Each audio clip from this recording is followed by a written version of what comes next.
what Beth is going to talk to us about will really blow your mind. Let's see. Yeah. Hello, Beth. Hello. Hi.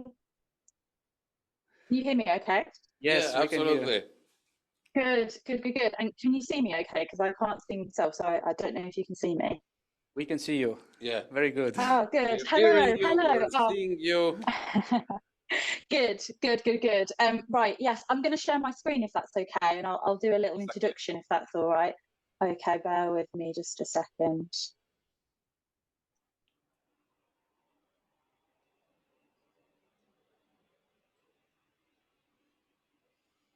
Right. Can everybody see my screen? Cool. That's great. Okie dokie. Well, thank you for having me. I'm really excited to talk about how to know when to automate and build flows that actually work. Little introduction about me. I'm Beth. I founded Astral Digital. We are an email and CRM marketing agency. And my mission is to revolutionize the way companies, brands, and marketers do email marketing. So I've been doing it for about 10 years, learned a lot, sent a lot of emails that didn't do too well, sent a lot of emails that have done really well. And one of the things that we love to do is to automate and to make build flows actually convert and work.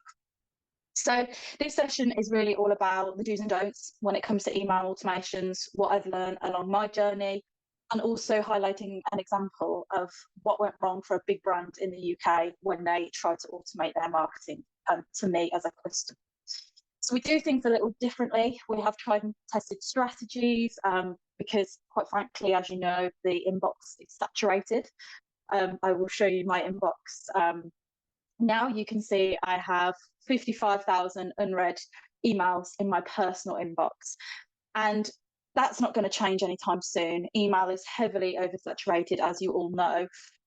So I did a bit of a deep dive to start this session. Was actually, I didn't go through every single email because that would have taken me about a year, and at this point I need to get a new inbox. But I had a look at these emails, and I used an AI bot to help me do this. And I reviewed them because I wanted to find out how many of these emails were likely to have been automated and how many of these emails were just not personal to me. They weren't working. So 73% of these emails were using a spray and pray kind of method. I was on their database. They were just sending to me every day, every week, trying to get the message out there and trying to get me to do something. But quite frankly, 89% of these emails were from brands that I'd never purchased from before. I hadn't heard of them, or I'd signed up to, a free discount code or whatever it might be, but I hadn't bought anything, hadn't done anything, and they just remained in my inbox. And I mean, as you can see, I have a habit of not deleting my emails. So it just got out of hand at this point. And 36 were likely to be automated. So this was based on my definitions of automations and what this looked like. And this was consistent emails. This was based on actions that I took. So, clicking on things on a website or downloading things, signing up for codes. And that's not a lot. So out of 55,000 emails, only 36 were likely to be automated. So there's a huge gap for automation, but I think it's important to remember that not everything should be automated, because there are instances where it can go very, very wrong. So automation does not mean that it's going to be effective. And essentially the definition is the technique of making something operate automatically. And in marketing, and we've got AI, we've got all this different tech now out there, it's really easy to fall into a trap of just like, let's just automate that. However, there still needs to be some manual communications, whether that be email, SMS, or other channels, that don't get automated, because it can go wrong very easily. And just because you automate a communication or an email, it doesn't mean that it's effective and it's landed. So it can easily go wrong. It can easily ruin a subscriber experience. It can easily ruin your brand reputation as well, because quite frankly, you will piss people off if you send the wrong message at the wrong time and too many times. So I'm going to share an experience with you that I had with a big brand in the UK, Fitness First. They are a UK gym chain. I was recently last year, looking for a new gym in my area. So I signed up to a free day pass, as you do, try before you buy. And I got an automated SMS and an automated email straight into my inbox. It was great. I was really happy it had been booked in. I got my time slot. I was ready to go. And this was about 6 days before I actually was going to go to the gym and try it out. So it was went really well to start with. And then it all started crumbling apart. So the next day, I woke up and I had a couple of emails in my inbox, and it was just straight cold selling. This is your opportunity. You don't want to miss this. Here's an offer.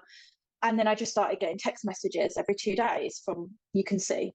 So I automatically fell into an email automation that they've obviously set up from their system, which is any new leader that comes in, so a new day booking, was to hammer them with promotions. And it didn't really work very well because at this point I'd taken a step and I booked my session. I didn't really want to be sold to at this point. I wasn't ready at my stage of the journey. So I ignored that. And the day came around for my session and they got something really, really wrong. They sent me an email, an automated email and an automated text message at 8 a.m. at my time, and my session was at 7:30. So I'd forgotten about it. I'm very, very busy. I'm terrible at reminders. I probably needed that text message at 6 a.m. that morning when I woke up because I didn't actually go. But they sent it me half an hour too late. So their timing was off on their flows very, very badly. They also sent me an email. It wasn't about my free pass. It wasn't about, you missed it or you didn't turn up. I didn't get a phone call. I didn't get anything.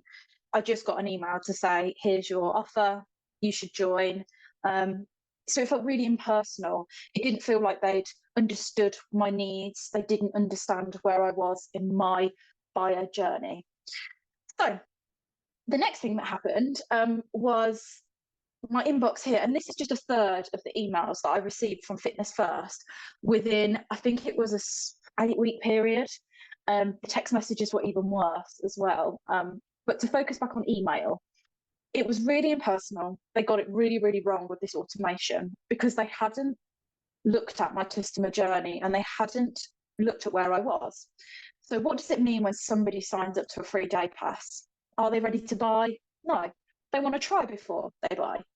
So they hadn't done it very well at all, and they proceeded to hound me with the same type of messaging. It was exclusive, time-limited promotions.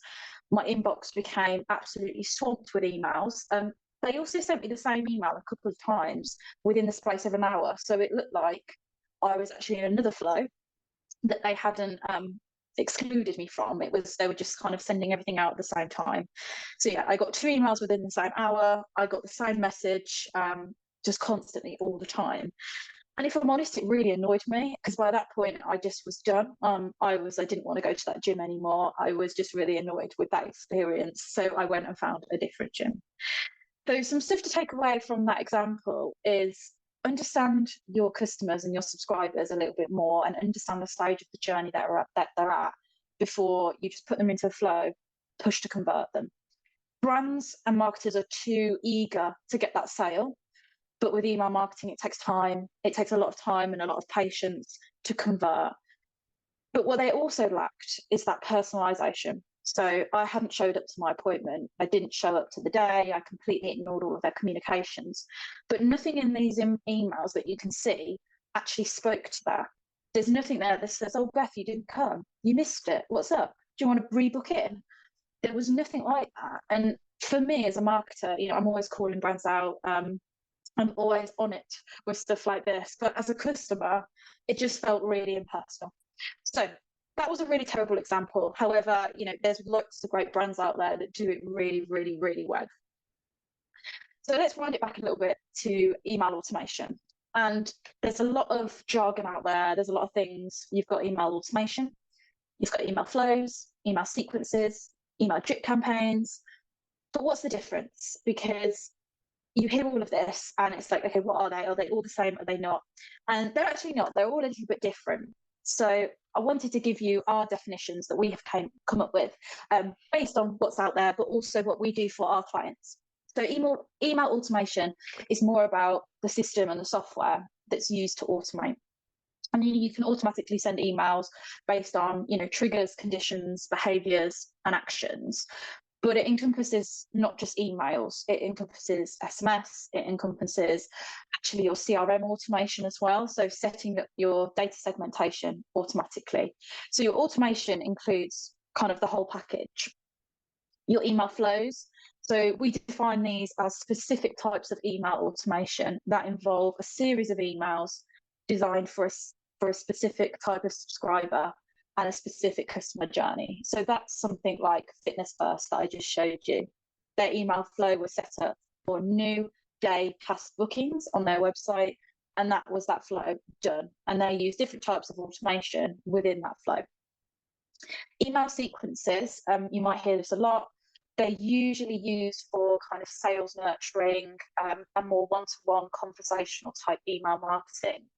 They don't have to be automated, and quite likely they're probably not. There's parts of it that probably are, some of it that are not, but it's not limited to any automation. And these are really, we use email sequences for relationship building. Email drip campaigns. Again, I remember hearing this term about 8 years ago thinking, I don't know what on earth that is. But this is more, we define this as the kind of brand awareness behind email marketing, because we drip feed subscribers important information, content, relevant content in a kind of series of emails that's a lot slower and it's over a longer period of time. And it's that brand awareness background piece, just kind of keeping in the inbox and staying relevant. So these are our definitions, but today we're going to focus primarily on flows and automations, but it kind of covers the whole piece. So what should be automated? If you ask certain people, they'll say everything, but you can start really simple and just peel it back and start from the start. Review your customer journeys, review your touch points on your website, your socials, and any of the platforms that you use. Have you got the right triggers and conditions in place for when a user takes an action? Something as simple as someone fills in a form on your site.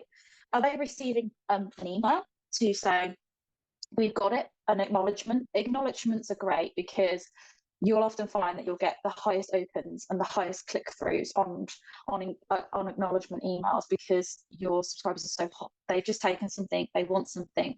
So that is a really perfect time to get in there and do that automatically. And I'm really surprised how many brands don't do this. They'll have it on some of their forms on their website and then they won't have it on some. And it leaves the user feeling, did you get what I wanted? Did you get my details? Have you got my inquiry? A new subscriber touch point, of course, and we'll come on to email sequences and welcome emails, journeys and automations a little bit later. But a new subscriber, when they sign up, you need something in that inbox as soon as they sign up. You know, a lot of brands do it, you know, as a kind of lead magnet, as a hook on their website, a pop-up box. And if nothing appears in the inbox, if you haven't got that right, I think that's a good place to start. When a user downloads something or signs up to your lead magnets, it's really important to have something there. We have a really nice email best practice checklist, and it's really important for us that we have something that lands really personal into somebody's inbox as soon as they download it, because we're really thankful that they've taken that. They're clearly interested in leveling up their marketing game. So it's really important that you get that action straight in there. When somebody books a call, if we're talking more B2B, and someone books a call with you or schedules in a session, that's a really good opportunity to get some data. So all of these flows is a really good point, actually, to gather more data about your subscribers. Because usually on your lead magnets and on inquiry forms, you're going to ask for the minimal amount of data to get the highest conversions. Actually, in that first email, it's a really good time to ask your subscribers what their pain points are. What are they looking for? What are they interested in? What's their needs? What's their desires? And that's how you can start to build up a CRM system where you can actually hyper-personalize and automate off that. So you've got stuff like abandoned checkouts, you've all heard of it, you know, the really kind of simple baseline automations, just actions and touch points that users are doing, get those simple ones built up. Follow-ups are also great.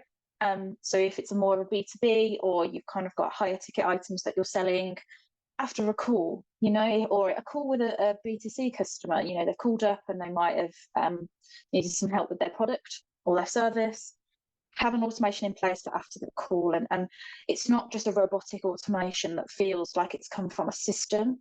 It's something really, really personal. and British Gas in the UK do this really, really well. I'm a recent customer of theirs, and we had a conversation on the phone. And right after that conversation, I got an email from the person that I spoke to on the phone, and it was, tell us how you feel. How was the conversation for you? How do you feel about your experience? Have we been able to help you? Can you leave a review? And it was really nice because it was timed really well.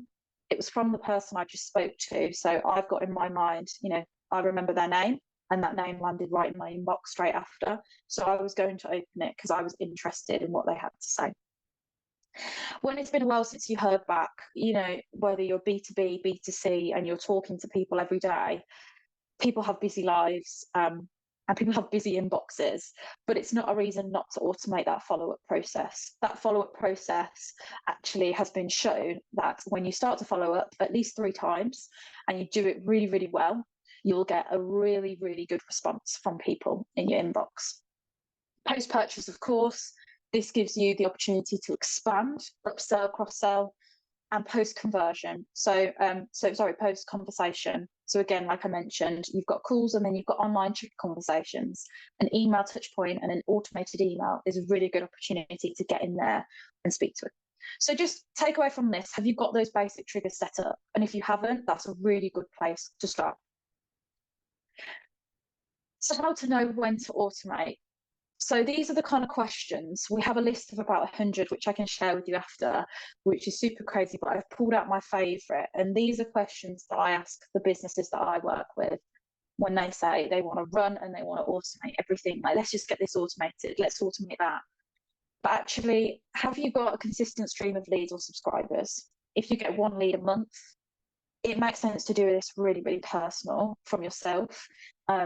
It's not about, with automation, I think everybody's like, we need to save time, we need to manage efficiency, we need to streamline. And yes, that's what it's there for, but it's got to be about the customer and the lead and the subscriber. Do you have a clear email marketing strategy? If you don't, stop. You should go and do that first before you implement any of this. It's really important that whatever you do feeds back into that strategy. So any automation that you're doing always has to come back in to that strategy. Do you work towards growing your email list?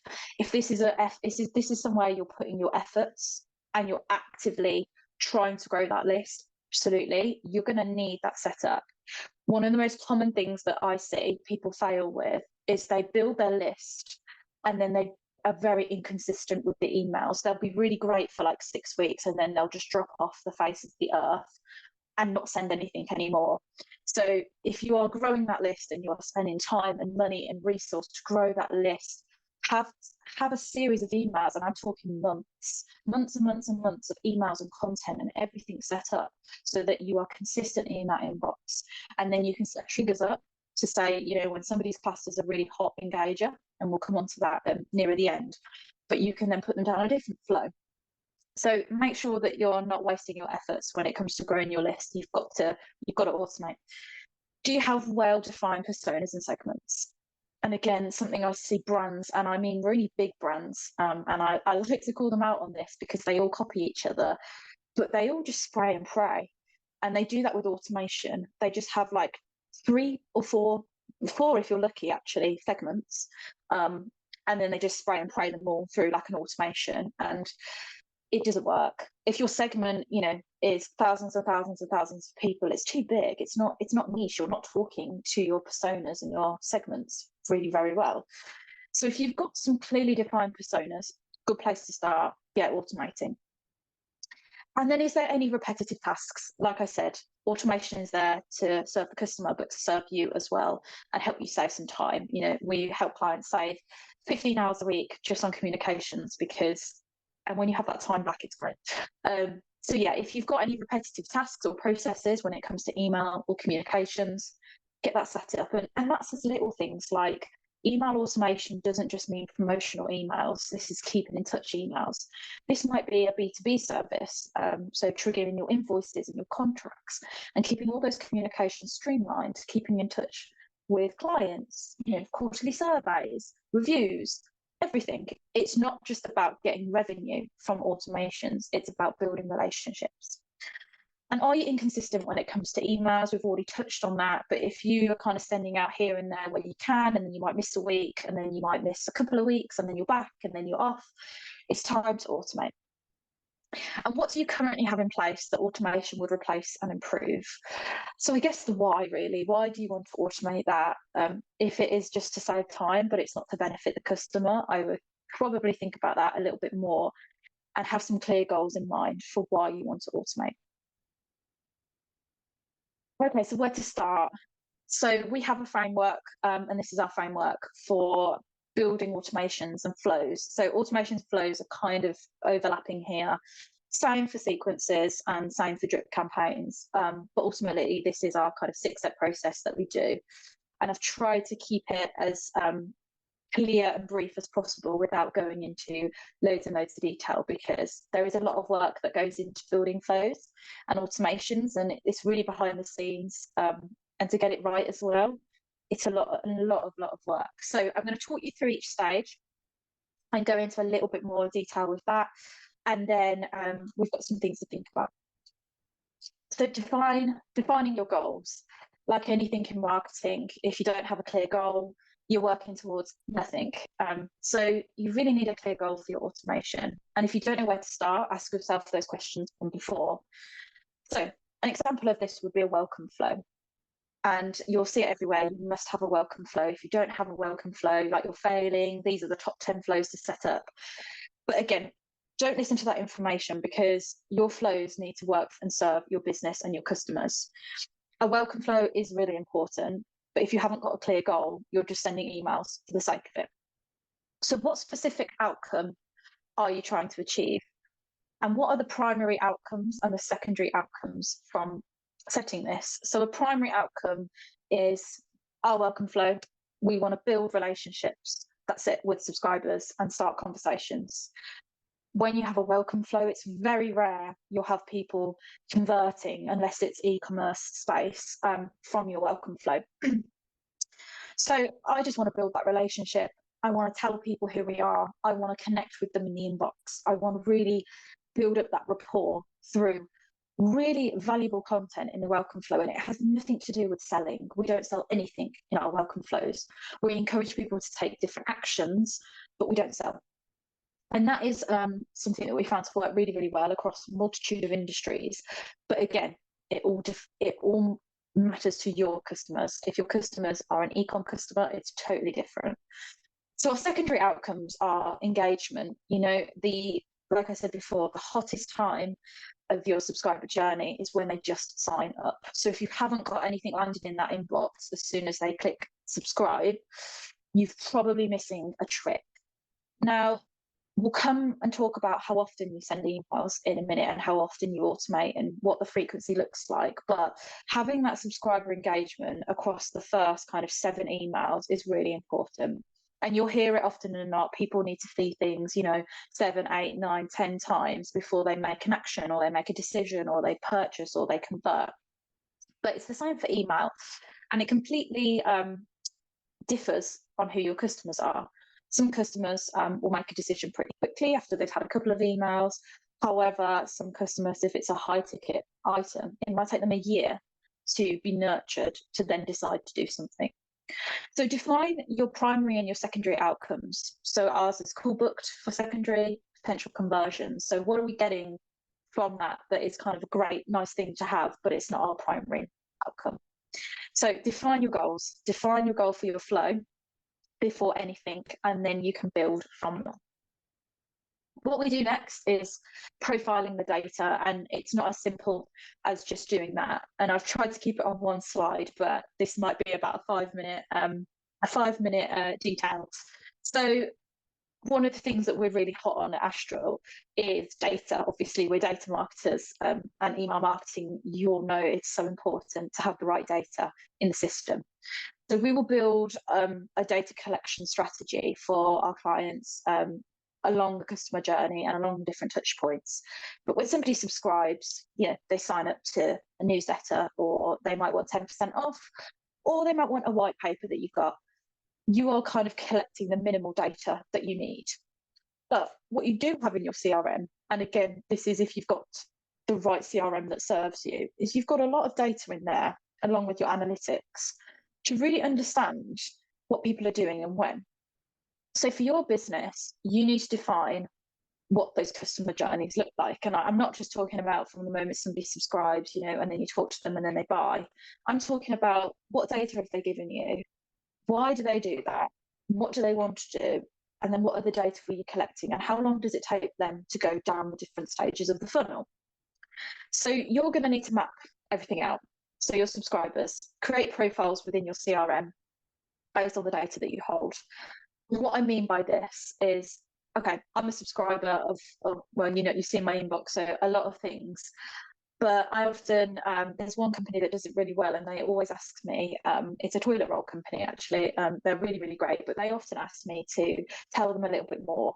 And they found out, it's a subscription company, and they found out from my moment of subscribing, now they hold a lot of data on me about why I buy from them and what's important to me. So they're able to create profiles in their CRM of all their subscribers. So they've got subscribers that are just looking and kind of browsing and wanting information. They've got people who have got real challenges and real needs and desires. And then they might have inactive subscribers and active subscribers. So just to touch on that for a minute. So one of the things we do with a lot of our clients is disengagement automations and disengagement flows.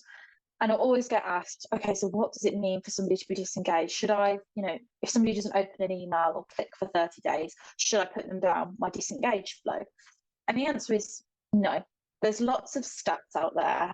And there's one particular stat that I really do like, but it depends, again, on your business, is if somebody doesn't open your email for 30 days, they are 75% likely to never open an email again. And that stat's quite shocking. But it's only specifically rounded up over a few industries. Let's take a subscription business, or let's say a balloon business, for example. I recently bought a balloon arch for a friend's party. They send me emails, it's great. They probably send me them too often because I don't need to buy another balloon arch now for at least another year, or maybe more, because I don't have big birthdays happening every year for my friends and family. So what an engaged subscriber or a disengaged subscriber means to one brand is completely different to another brand. So just because somebody hasn't taken action within 30 days, it doesn't mean they're disengaged. So when you're profiling your data, you need to map out what disengaged looks like for your brand. And if you have a subscription business or a B2B business, it's all going to look different. Whereas if it's an e-commerce business, you're probably looking at that 30-day window. If somebody doesn't open in 30 days, you're probably going to lose them unless you kind of re-engage them. And another example of an experience that I had with a company called Skinny Food. They are based in the UK. They are a great startup. They've done really, really well. However, they don't do their marketing very well, and they don't profile their data and their flows. So they send out lots of emails and lots of text messages to their past purchaser. I purchased 4 years ago, and I still get the same message from them and the same frequency from them as I did when I purchased. That's automatically a massive red flag for me. I'm totally disengaged. I don't want to purchase from them again, but they treat me like somebody that's just purchased. So that's where your profiling comes in. Is what do those profiles look like? Then you can start to automate your segments. So automating your segments within your CRM is going to, one, save you a lot of time, but two, it's going to keep them updated in real time. So you're not having to pull data every time you want to send an email or build a flow. So you just want to identify the criteria for your segmentation and set up an automation. There are only a few systems that do this, so it's important that you've got the right technical capabilities in order to do it, but it is possible. And then your customer journeys, actually create a visual map. And I'm sure you've all got them, whether they're in your head or they are mind mapped out. But actually have the subscriber journey mapped out and identify touch points where emails can be most effective. So straight after they subscribe, absolutely. And then what is your offering? What does that welcome? What's the goal of the welcome flow? Okay, so we should contact them maybe 2 days later if we want to build a connection with them or start a conversation. And then review your current email marketing. So before you do any of this, look at what you're doing and what works well, what doesn't. The frequency that you're sending, the times that you're sending is all really important. And something to add into your customer journeys is the optimal send time for your emails. Some email service providers automatically have this built in, so it's a piece of AI where you can select send time optimization. Lots still don't. But it's really important to know your audience. And if you're sending at 9 a.m. on a Monday, but your audience don't work on a Monday and you've got just business emails, you're falling at your first hurdle. So make sure that you review everything first before you do this, and you actually map into your customer journey good things that work really well. You don't need to reinvent the wheel, but you do need to stop doing the things that are harming the subscribers. So an example, I've bought a house, I'm browsing for a new kitchen. The best way to sum this all up is I downloaded a brochure. I'm currently browsing. I'm trying to find a kitchen inspiration. I'm not ready to buy, quite frankly, buying a house has wiped me out financially. So I'm like, okay, I just want to know what I need to work towards. So I downloaded a few brochures, and quite frankly, I am really put off now from buying a kitchen, because I've been getting sales emails, sales phone calls, and they've just put me down these flows that aren't speaking to me. I would expect an email journey that's really targeted to what that brochure looks like. And the brochure was, the process of how to get a kitchen, inspiration, and none of the communications have matched up to that. So the emails so are your emails targeted towards the stage of the funnel? So not only do you need to know your subscribers, you need to know your customer journeys. You need to map out where these subscribers are in the stage of their buying funnel. And then you can map your flows based on that. So their flow should have been easy for me. I was a new subscriber. I was a warm lead, but I wasn't ready to buy yet. So I need a bit of love and a bit of time to be nurtured before they start sending me emails asking me for if they can come out and quote and measure up my kitchen, because I'm nowhere near ready that yet. So the next thing is to craft key messaging. And I'm not going to go into too much detail about, obviously, email content and messaging. This is about automations, but your automations are going to automatically fail if your messaging doesn't resonate. And the goal of all the automations that we build is to send the right message at the right time to the right people. And it's really hard in email because it gets full and saturated and blocked up. And what we found works really well, which automation might not give you at some times, is we did a bit of an experiment to test kind of automation versus sending a campaign and getting the automations out at the right time. And we found when an email pops up on somebody's phone, or when they're working at work and it pops up in the corner and they actually have that notification, it does a lot better. However, you have to be in the focused inbox for that to happen. So there is a way to build your automations in order to do this, so that you're actually popping up at a point in the journey and you'll get a lot better response, but the messaging has to be right. So we develop a content matrix. So I'm sure you've all got banks and banks of content. You've got loads and loads and loads of content that you've got there ready, waiting to go. Have you matched it up to your different segments and your different kind of buyer personas? So for me, the kitchen company should have matched me with, inspiration content, information about the process, customer testimonials. They shouldn't have matched me to a straight sell, because I'm just not ready. So based on your personas, your segments, your profiles, match up that specific messaging with your audience, and then you can start to craft your emails. Your messaging will then develop and change as you push the subscribers down the flow. So as you get further down the flow and you've got maybe some top people in there that are clicking on everything, they're really engaged, we're starting to see them really kind of the momentum go, you can push them down another flow and the messaging might change because they might be ready to buy. So you shift messaging in your automation to actually be a little bit more sales led, a little bit more action led, and get the user to do something even kind of more. After you've crafted your key messages, you want to map it out. And this is what it kind of, again, it can be really simple. So in the bottom right, we've got a really simple flow there. But then you've got flows that might look really complicated like that. There's nothing is the right thing to do. Flows don't need to be complicated. They just need to have a strategy behind them. I always map mine out on Miro board or on a flip chart or on a whiteboard. Map it out. If you've got a team, get the team involved. Like really start to map it out, go through it, keep analysing it, keep reiterating it. Does it make sense? Do these stages match with the touch points? Do these stages match with the customer journey? Map it out, and at least you've got it documented then as well, because when you come to build it, it's not as overwhelming and you can always refer back to this. So always map it out. However you do it, just get it down on some sort of paper is always really helpful. And then start building. It doesn't look like a lot that I've put there, but this is probably the most, even more time consuming part. Flows and automations can go very, very wrong when they're not built properly and they're not tested properly. And now you've got to build your emails, you've got to write your content, you've got to build your flows, and that does take time. I love doing it. I find it really fun. It's my favorite thing to do. But yeah, you've got to make sure that you get it right.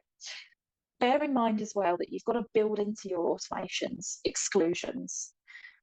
Otherwise, you'll end up like Fitness First, sending 2 emails in 1 hour to somebody. And I've seen it a lot. I get hundreds of brands do this.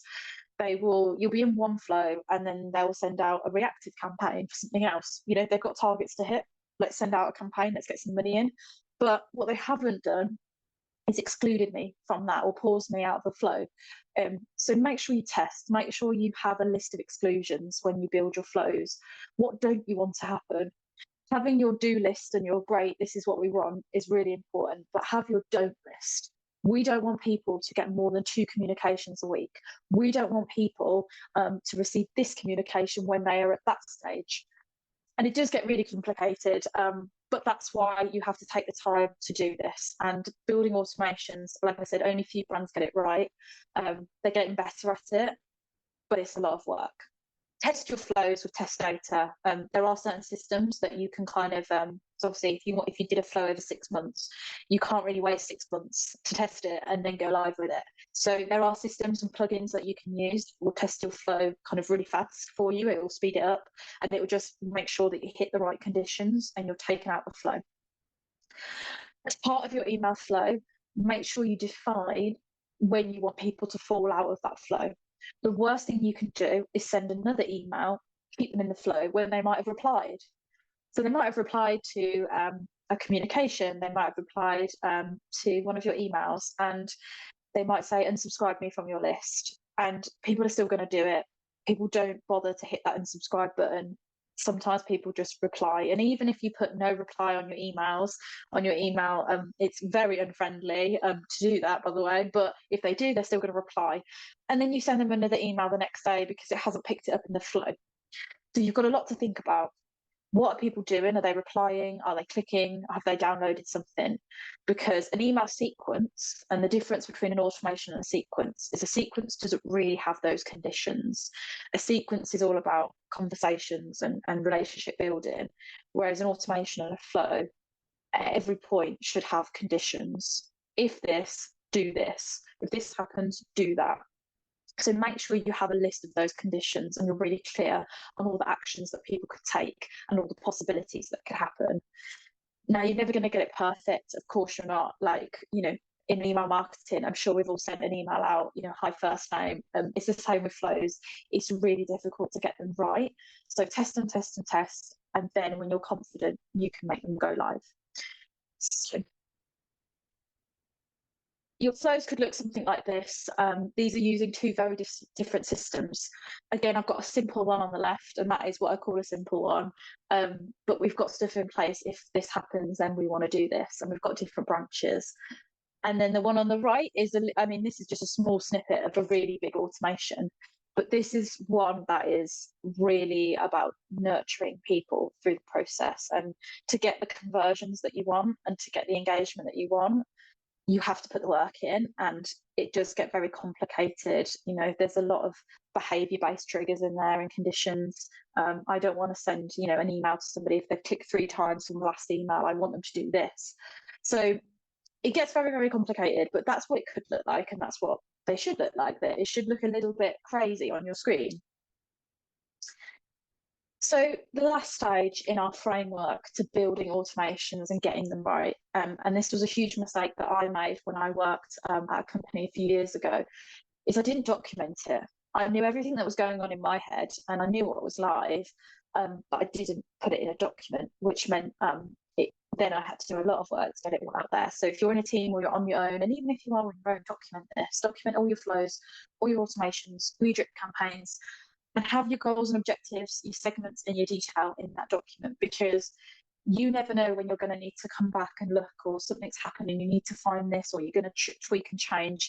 You need your one source of truth. And when you start building automations, you're not just going to have 10, 20, it becomes into the hundreds. As you scale, as you grow, you're going to have a lot. So the best advice I can give you is document your automations, always document them. It's not good enough just to kind of have them in the system. How to review your flows and automations. My advice as well, like whenever I hit go on an automation and I press go live, I mean, I'm on it like a hawk. I am watching it. I'm watching everybody go down that funnel. I am watching what people are doing, and I'm really on it, because automation is about being proactive. It's about anticipating what people are going to be doing. However, in marketing, you've got to be reactive. You've got to be reactive. So I would review it really, really closely to start with, and make sure there's no errors, people are falling down the right funnels and things happening. And then you can kind of lay off it a little bit, review it every few weeks, and then review it every 8 weeks. I wouldn't leave it any longer than 8 weeks. If they have been in there a while, you could go a few, maybe 3 months, but just keep on top of it. You know, it's like if you send an email out, you're automatically going to look to see how many people have opened it and clicked after a day, because you really want to know how well it landed. It's the same with your flows. It's not a build it and leave it situation. That's really dangerous. But to review them, so how do you analyze? How do you review? So are the flows meeting your original goals, or are they meeting other goals? We find this all the time. Like, you might have a welcome flow.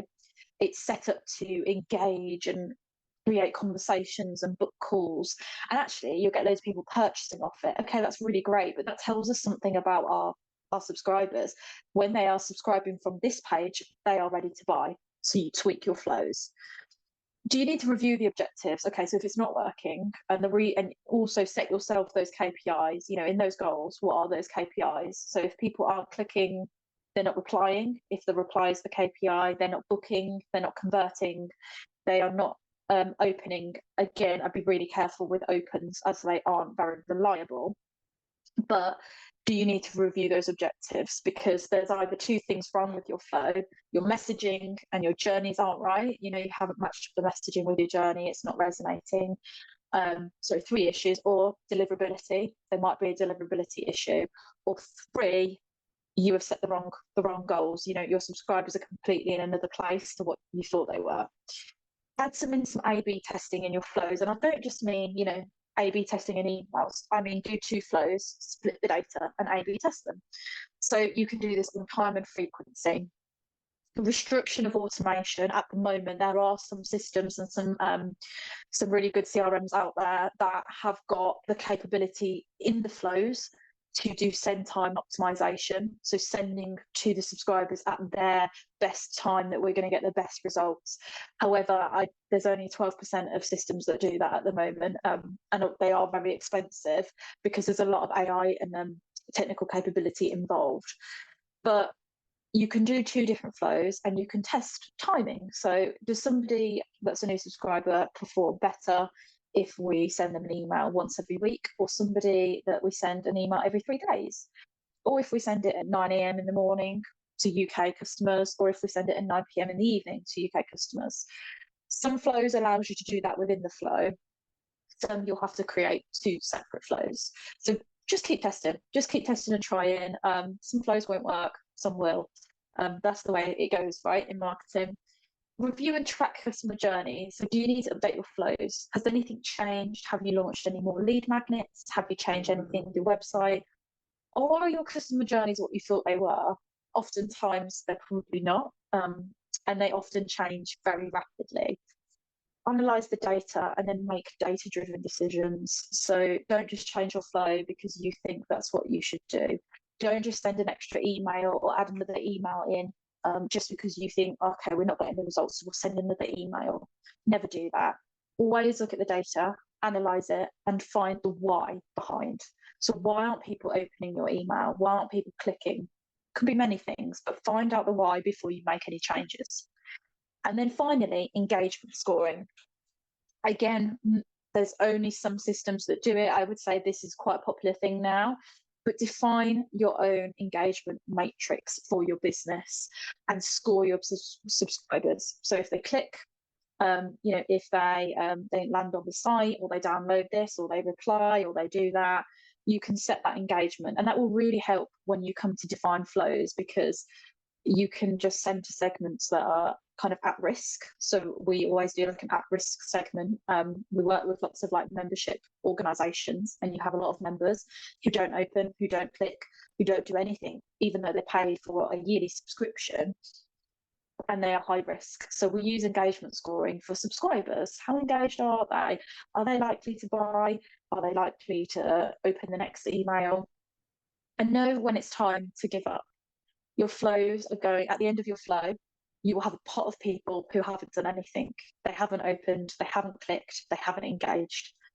And then you might put them down a disengagement flow, and then you're probably going to want to do it again, and you probably want to keep trying, because you really just wish that they would come back and re-engage. But know when it's time to cut them off and unsubscribe them. Your flows should be for active people. They're to nurture, they're to grow. So make sure at the end of those flows, if you keep pushing people down each flow, know when it's time to stop and actually say goodbye to those people. Finally, things to keep in mind. Again, I could probably go on about this all day, but do you actually have the right systems in place? There are so many email platforms, but it's not just about email service providers, it's about your CRM. Your CRM is going to be a key player in automation, workflows and stuff like that. You're probably going to have to set up CRM workflows to then set up your email marketing automations. To hire a specialist, get some advice, have a consultant come in and have a look, because if you don't have the right technical capability, everything we've talked about today simply will wash away. So you need that to be able to deliver it. Have you got time to do this? I hope it hasn't overwhelmed anyone, but it is really possible to do. But as marketers, we have a million things to do. Have you got time to do it? If you haven't, focus on one flow, one automation that you can do that's going to make an impact. Have you thought about hyper-personalization? And I know you were talking about it before I came on and before I started, but automation is all about hyper-personalization. So in your content, you're going to want to have dynamic content throughout that speaks to all your different segments. Your flow should be hyper-personalized, and we're kind of getting to that stage now with email. If it's not, so we are at that stage. If it's not going to work.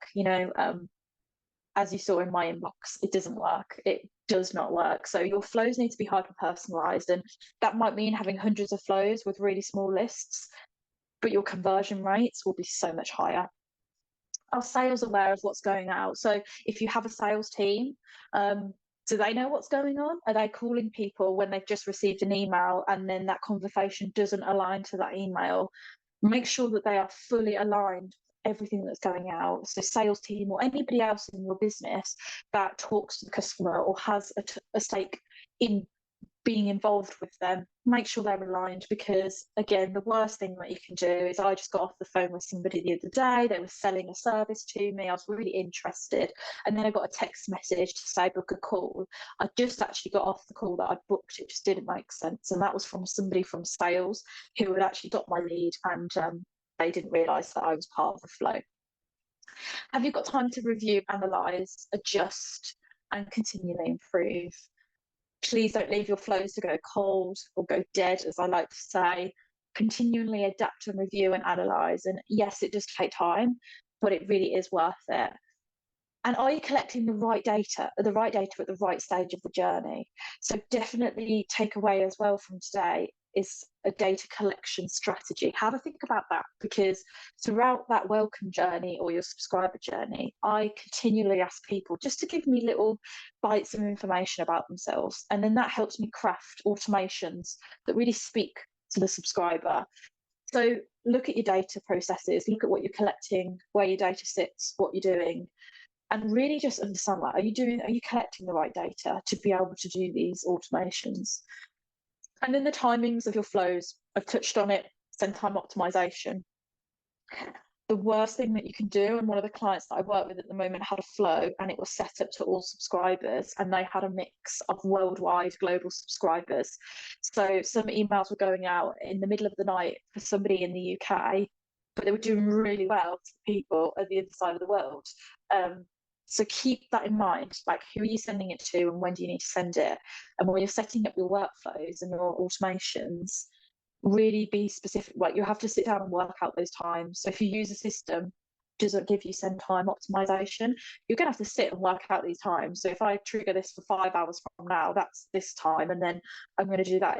It's a bit faffy, but you've got to do it, because otherwise you risk sending something to someone when they're asleep. And another thing on that is a lot of automated systems, sorry, a lot of platforms will have a condition called trigger when the subscriber meets a certain condition. That's really great, because it will be like, okay, when Beth's clicked 3 times, send them that. But that could still be at midnight and I'm not going to see it. And my inbox fills up so quickly, I'm never going to see that. So make sure you map out these flows and actually put yourself in the subscriber's part. So if you click 3 times and it triggers that email, could that go at any time? If so, put a delay on it. Say, okay, we're going to send this 2 days later at 10 a.m. Have you got cross-channel integration? I touched on SMS earlier. I think it's a really powerful channel when used right. So is WhatsApp. And so is all your other things. I mean, is it integrated? Does it make sense? Do your emails align with everything else that you're doing? Because it's great having automations. You'll free up a lot of time for yourself to focus on other parts of marketing. But again, it can go really, really wrong if you've got other stuff going out and it just doesn't make sense. And then subscriber fatigue. Automation can cause subscriber fatigue really quickly when you get it wrong. Annoying people with the same emails. And it's the same with a lot of brands I see. They'll say, oh, this is the last time we're going to message you about this. This is the last offer we're going to do. And then next week they're sending me the same thing. Well, I'm tired of that now, because I know I'm always going to get a discount, or I know you're always going to email me. So actually be true to your message. Don't tire out subscribers, know when to cut the ties, and the timing is everything for your audience. It's everything. And I think that was it. So thank you so much for listening. I think we've got a little bit of time left for questions, if I'm right. Oh my God, Beth, that was really insightful. Thank you very much for that. Thank you. Automating everything inside our company and for our customers is my baby project. So I would have a lot of questions, but unfortunately, we don't have time for this at the moment. There is one question from the audience. If there are more, you can answer them in the chat, but Tanel has actually a pretty interesting question about automations. So, yes. Maybe you can take off the sharing. Oh, sorry. So, the intriguing question what almost Erki asking, but now it's me. Probably 2 weeks ago, I published in LinkedIn some white paper what we did about what automation to use, when and why. It was like 40 pages or something. And one guy wrote comment that, all right, no need for this, but AI can do everything. So I'm just saying that build me this sequence with whatever thing, and he's First of all, tell me what sequences to build, and then build them for me. Yeah. So I don't have to think at all. So if you are talking with your clients or consulting the clients, you are based to your knowledge, your expertise, ideas, etc., and then you do are the automated thing, are the flows, are the trip campaigns, some sequence, etc. But actually, if I have this AI, why I need you? Really? Why do you, is that your question? Why do you need me? Is that? I love that. I actually get asked that all the time, because we could just put it into ChatGPT and it could build it all for me. Because it doesn't work. It doesn't work. You need somebody to come in that one knows how to set it up in your systems. I work with a lot of people that they've got no idea where to start. Like, how do we automate segments, or are we using the right CRM? How do we actually set that up and get that going? So there's a tech side of it, having somebody there to kind of just get you sorted on the tech side. And second is, you know, ChatGPT AI is great. It's really great. And it's going to take over an element of my role, definitely. But when it comes to strategy and mapping out journeys and understanding where to put things and do things, AI has its limitations. It's not a human. We're talking human to human. And you know, I've actually tested AI emails and AI automations versus human ones, and the human ones win every time. And it's just because it lacks. Yes, it is. But again, like, AI is great. There's something like Klaviyo that has predictive analysis, and I would say use it. Like, if you've got a system, you need a system there that's going to give you all the insight that you need to then build those flows. So you do need me. I'm totally trying to put me out of a job, but it's not going to happen. But it's definitely just, I would advise getting some advice. So if you are sat here thinking, like, I don't know if my system does that, or am I using the right system, or like, where do I even start? It's a good place to start and just have a chat with somebody and understand if you're in the right place to be able to do it. So yeah, I know it's great. I embrace it. One of the things that we're looking at is how we can bring it into CRMs and into this work a little bit more to save time, because we all don't have enough time. I definitely don't. But ultimately, there's a human element that is needed to monitor and do stuff. And the other thing on AI as well is there is something coming, which I'm really interested in getting to know more about, is reviewing those flows. So setting up conditions in AI to say, okay, this means that somebody's engaged, but you still need somebody to set it up. So you need those matrix, you need that planning in place to be able to do it. So great question. Nice try. Thank you very much, Beth. Thank you. Thank you. Thank you so much.